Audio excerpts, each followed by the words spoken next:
We move on to another topic related to politics and Christianity. Let us say that someone comes to you and is a younger evangelical, let's say even a 5-point Calvinist, and politically, philosophically has a libertarian bent. So with respect to something like homosexuality, she would say, I believe that the Bible teaches homosexual practice is a sin. I don't believe that someone can confess Christ and consistently act on those desires that they have.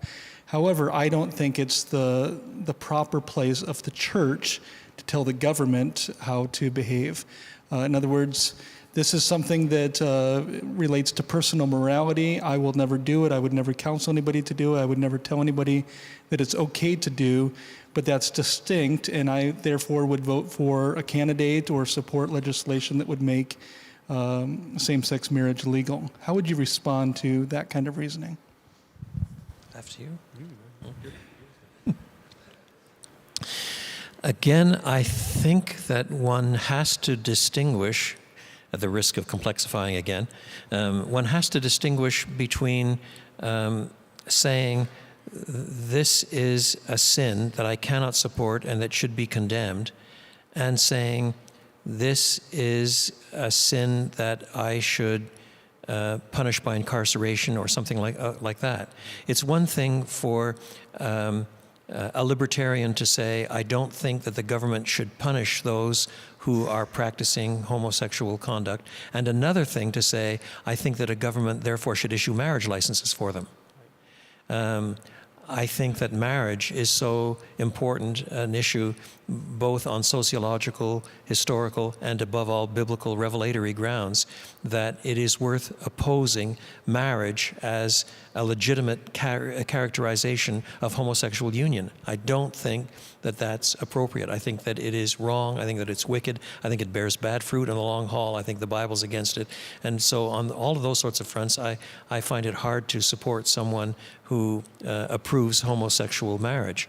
On the other hand, it does not follow, therefore, that I want to support incarcerating such people or sacking them from public employment or saying that they can't be mayor of a city or when there are all kinds of heterosexual forms of misconduct that are going around that are equally abominations in God's sight. So I think that, again, a little bit of nuance is needed in the discussion to flesh out a little bit what I would or would not support. Yeah, it seems, I mean, in the conversations I've had, I'm sympathetic to a lot of kind of a Christian libertarianism. I don't think I would self-describe that way quite, but I'm sympathetic to it. You know, people should, you know, if the basic principle is people have a right to be stupid and to bear their own consequences, then yeah, I'm in favor of that. But when it seems to me that marriage, in particular, since that's the one you brought up, it's a creation ordinance. It's not specifically Christian. It's something that's embedded in the natural order, and therefore, if it's the case that the state has a vested interest in strengthening the more fundamental institution of society, namely marriage and the family, then some kind of state recognition of who is married and who is not is a part of that calculation, in which case they ought to tell the truth about it. So if the state's going to be in the marriage business, they ought to tell the truth about it. Now, often you'll have libertarians who say the state shouldn't be involved at all. At that point, you're having such a hypothetical, idealistic debate. They're living in some kind of Ayn Randian paradise. That's fine to have as a sort of philosophical discussion, but it doesn't help as much at the brass tacks level of, you know, what kind of candidates should we support, what kind of debate should we be having in the situation we find ourselves in today, where that's not on the table.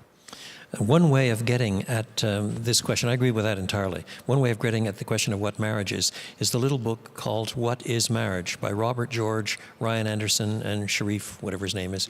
It's only 140 pages, but that is sheer gold for helping Christians to think some of these things through. Agreed.